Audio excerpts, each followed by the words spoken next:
প্রিয় দর্শক, স্বাগত জানাচ্ছি সারাদিনের সংবাদে প্রতিদিনের আয়োজন রাত 11টার শীর্ষ সংবাদে। সারা বিশ্বের গুরুত্বপূর্ণ সব সংবাদের শিরোনাম জেনে নিন শুরুতেই। 4 মাসে প্রধান উপদেষ্টার সাক্ষাৎ পাননি জানিয়ে বিজিএমইএ প্রেসিডেন্টের ক্ষোভ প্রকাশ। কেন্দ্রীয় ব্যাংকের মতিঝিল কার্যালয়ের সঞ্চয়পত্রের সার্ভার ব্যবহার করে গ্রাহকের 25 লাখ টাকা লুট। ঐক্যমত্য কমিশনের সুপারিশে জাতি বিভক্ত হবে, ঐক্য হবে না বললেন সালাউদ্দিন। অন্যদিকে জাতীয় নির্বাচনে ব্যর্থ হলে দায় নিতে হবে ইউনূস সরকারকে, মন্তব্য ফখরুলের। লাউ কদু নির্বাচন, লাউ হল বিএনপি আর কদু হল জামাত বললেন নাসিরউদ্দিন পাটোয়ারি। অন্যদিকে কল্লোল মোস্তফার প্রশ্ন, এনসিপি কার চিংড়ি হবে, লাউয়ের না কদুর? রয়টার্সকে ক্ষমতাচ্যুত শেখ হাসিনার সাক্ষাৎকার, বলেন শুধু এক শর্তে ফিরবেন দেশে। অতিমূল্যে সংঘবদ্ধভাবে মধ্যপ্রাচ্যগামী ফ্লাইটের টিকিট বিক্রি, 34 প্রতিষ্ঠানের বিরুদ্ধে অভিযোগ। মালয়েশিয়ায় 67 বাংলাদেশি গ্রেপ্তার। অন্যদিকে ট্রলারসহ 7 বাংলাদেশি জেলেকে ধরে নিয়ে গেল আরাকান আর্মি। যুদ্ধবিরতি ভেঙে গাজায় ইসরায়েলের হামলা, 18 ফিলিস্তিনি নিহত। শনিবার থেকে খুলছে সেন্ট মার্টিনের দুয়ার, মানতে হবে 12 নির্দেশনা। আফ্রিকার প্রথম নোবেলজয়ী ভিসা বাতিল করল ট্রাম্প প্রশাসন। অন্যদিকে দরিদ্রদের খাদ্য সহায়তা বন্ধ করায় ট্রাম্প প্রশাসনের বিরুদ্ধে 25 অঙ্গরাজ্যে মামলা। শুনছিলেন সংবাদ শিরোনাম, এবারে বিস্তারিত। ফ্যাশন ব্র্যান্ড মানে art. Bangladesh garments manufacturers and exporters association BGMEA এর প্রেসিডেন্ট মাহমুদ হাসান খান প্রধান উপদেষ্টা ডক্টর মোহাম্মদ ইউনূসের সঙ্গে 4 মাস ধরে সাক্ষাতের জন্য সময় না পাওয়ায় ক্ষোভ প্রকাশ করেছেন। মঙ্গলবার আয়োজিত জরুরি সংবাদ সম্মেলনে তিনি বলেন, আমার বিজিএমইএ এর দায়িত্ব নেওয়ার 4 মাসে একাধিকবার অ্যাপয়েন্টমেন্ট চেয়েছি, কিন্তু আমাদের কনসার্নগুলো জানানোর জন্য উনি সময় দেননি। $100 মিলিয়ন কোম্পানি স্টারলিংকের ভাইস প্রেসিডেন্ট আসে, উনি তাকে সময় দেন, আর $40 বিলিয়ন রপ্তানি আয়ের পোশাক খাতের ব্যবসায়ীদের দেন না। এ দায় ওনাকেই নিতে হবে। জাতীয় সঞ্চয় অধিদপ্তরে এনএসসি সিস্টেমে জালিয়াতি করে একটি চক্র 25 লাখ টাকা উত্তোলন করেছে। চক্রটি অন্যের সঞ্চয়পত্র মেয়াদ পূর্ণ হওয়ার আগেই ভাঙিয়ে নিজ ব্যাংক হিসেবে টাকা স্থানান্তর করেছিল। প্রায় 50 লাখ টাকা উত্তোলনের চেষ্টা কেন্দ্রীয় ব্যাংক আটক করেছে। জালিয়াতি মতিঝিল কার্যালয়ের সঞ্চয়পত্র ও পাসওয়ার্ড ব্যবহার করে করা হয়। বাংলাদেশ ব্যাংক গত মঙ্গলবার মতিঝিল থানায় জিডি করেছে এবং মামলার প্রস্তুতি চলছে। বাংলাদেশ ব্যাংকের সহকারী মুখপাত্র মোহাম্মদ শাহরিয়ার সিদ্দিকী জানান, যাদের হিসেব থেকে অর্থ গেছে ও যারা জড়িত তাদের চিহ্নিত করে মামলা করা হবে। বিএনপির স্থায়ী কমিটির সদস্য সালাউদ্দিন আহমেদ বলেছেন, জাতীয় ঐক্যমত্য কমিশন কিছু দলের প্রস্তাব চাপিয়ে দেওয়ার চেষ্টা করছে, যা জাতিকে বিভক্ত করবে ও ঐক্য ভঙ্গ করবে। বুধবার হোটেল লেকশোরে এক সেমিনারে তিনি বলেন, 17 অক্টোবর স্বাক্ষরিত জুলাই সনদ বাস্তবায়নের উপায় সম্পর্কিত সুপারিশে বিএনপির সঙ্গে আলাপ ছাড়া 48 দফা গণভোটের প্রস্তাব অন্তর্ভুক্ত হয়েছে। একই দিন বিএনপি মহাসচিব মির্জা ফখরুল ইসলাম আলমগীর জাতীয় প্রেস ক্লাবে বলেছেন, ডক্টর ইউনূস জনগণের সঙ্গে প্রতিজ্ঞাবদ্ধ থাকবেন এবং প্রয়োজনীয় সংস্কার করে নির্বাচন দেবেন। ব্যর্থ হলে দায়ভার তার সরকারের। তিনি আরও বলেন, কমিশনের সুপারিশে বিএনপির নোট অফ ডিসেন্ট বাদ দেওয়া হয়েছে, যা জনগণ ও রাজনৈতিক দলগুলোর সঙ্গে প্রতারণা এবং এগুলো দ্রুত সংস্কার করা প্রয়োজন।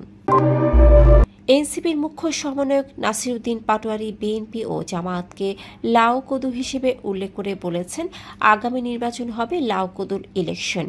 মঙ্গলবার জাতীয় প্রেস ক্লাবের তোফাজ্জল হোসেন মানিক মিয়া হলে এনসিপি আয়োজিত জুলাই সনদ বাস্তবায়ন রূপরেখা শীর্ষক গোলটেবিল বৈঠকে তিনি বলেন, 4 দলীয় জোটে লাউ কদু একসঙ্গে ছিল এবং জুলাই আন্দোলনেও অংশ নিয়েছে, কিন্তু বাংলাদেশে এ ধরনের নির্বাচন দেখতে চাওয়া হচ্ছে না।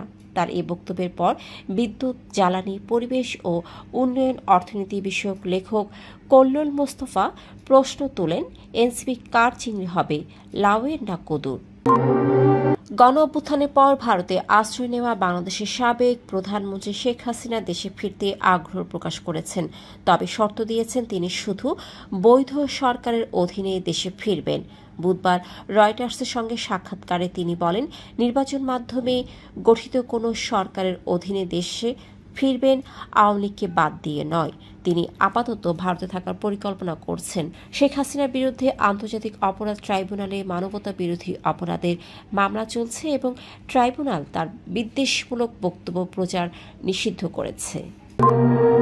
বাংলাদেশ প্রতিযোগিতা কমিশন মধ্যপ্রাচ্যগামী ফ্লাইটের টিকিটের দাম কৃত্রিমভাবে বাড়ানোর অভিযোগে 7টি জেনারেল সেলস এজেন্ট ও 27টি ট্রাভেল এজেন্সিকে অভিযুক্ত করেছে।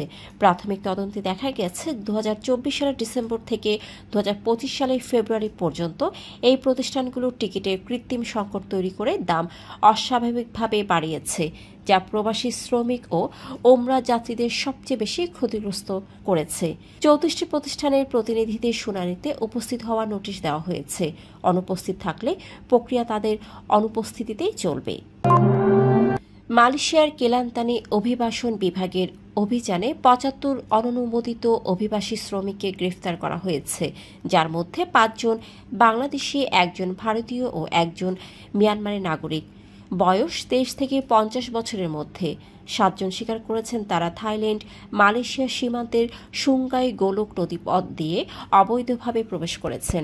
গ্রেফতারকৃতরা পরিবহন চক্রের মাধ্যমে কোটা বারুর লেম্বা সিরে বাস টার্মিনালে আনা হচ্ছিল এবং উপদ্বীপের পশ্চিম উপকূলের রাজ্যে যাওয়ার প্রস্তুতি নিচ্ছিল। অন্যদিকে কক্সবাজারের টেকনাফে বঙ্গোপসাগরের জলসীমা থেকে মিয়ানমারের রাখাইন রাজ্যের আরাকান আর্মি একটি বাংলাদেশি ট্রলার সহ 7 জেলেকে ধরে নিয়ে গেছে। এদের মধ্যে 5 জন বাংলাদেশি ও 2 জন রোহিঙ্গা। মঙ্গলবার সন্ধ্যা সেন্ট মার্টিন দ্বীপের কাছে মাছ শিকাররত অবস্থায় ট্রলার ও জেলেরা ধরে নেওয়া হয়। ফিলিস্তিনের গাজা উপত্যকায় মঙ্গলবার ইসরায়েলি বিমান হামলায় অন্তত 18 ফিলিস্তিনি নিহত হয়েছেন। দক্ষিণ রাফা সীমান্তে ইসরায়েলি সেনাদের উপর হামলার পর ইসরায়েলের প্রধানমন্ত্রী বেঞ্জামিন নেতানিয়াহু ব্যাপক পাল্টা হামলার নির্দেশ দেন। হামাসের সশস্ত্র শাখা কাসাম ব্রিগেডস ইসরায়েলের এই আগ্রাসনকে শান্তি চুক্তি লঙ্ঘন ও বিপজ্জনক উস্কানি হিসেবে আখ্যায়িত করেছে। 9 মাস বন্ধ থাকার পর 1 নভেম্বর থেকে সেন্ট মার্টিন দ্বীপ পর্যটকদের জন্য পুনরায় খুলছে। দৈনিক সর্বোচ্চ 2000 পর্যটক প্রবেশ করতে পারবে। নভেম্বরে কেবল দিনের ভ্রমণ অনুমোদিত, রাত যাপন অনুমতি ডিসেম্বর ও জানুয়ারিতে থাকবে। পর্যটকদের সরকার ঘোষিত 12টি নির্দেশনা মানতে হবে। বাংলাদেশ অভ্যন্তরীণ নৌ পরিবহন কর্তৃপক্ষ ও পরিবেশ, বন ও জলবায়ু পরিবর্তন মন্ত্রণালয়ের অনুমোদন ছাড়া নৌ যান চলাচল নিষিদ্ধ। টিকিট অবশ্যই বাংলাদেশ ট্যুরিজম বোর্ডের স্বীকৃত ওয়েব পোর্টাল থেকে অনলাইনে কিনতে হবে, যেখানে ট্রাভেল পাস ও কিউআর কোড সংযুক্ত থাকবে। কিউআর কোড ছাড়া টিকিট নকল গণ্য হবে। নাইজেরিয়ার নোবেলজয়ী লেখক ও নাট্যকার ওলে সোয়িঙ্কার মার্কিন ভিসা বাতিল করেছে যুক্তরাষ্ট্র। 1986 সালে সাহিত্যে নোবেল পুরস্কার প্রাপ্ত সোয়িঙ্কা নাইজেরিয়ার লাগোসে কংগিস হারভেস্ট গ্যালারিতে বক্তব্যের সময় নোটিশটি পড়ে শোনান। এতে বলা হয়েছে তার ভিসা বাতিল হবে এবং পাসপোর্ট নিয়ে কনসুলেটে উপস্থিত হতে হবে। সোয়িঙ্কা এটিকে অদ্ভুত প্রেমপত্র হিসেবে আখ্যায়িত করেন। একই সময় প্রেসিডেন্ট ট্রাম্পের প্রশাসনের বিরুদ্ধে 25টি অঙ্গরাজ্য দরিদ্রদের খাদ্য সহায়তা বন্ধের পরিকল্পনার প্রতিবাদে আদালতে মামলা করেছে।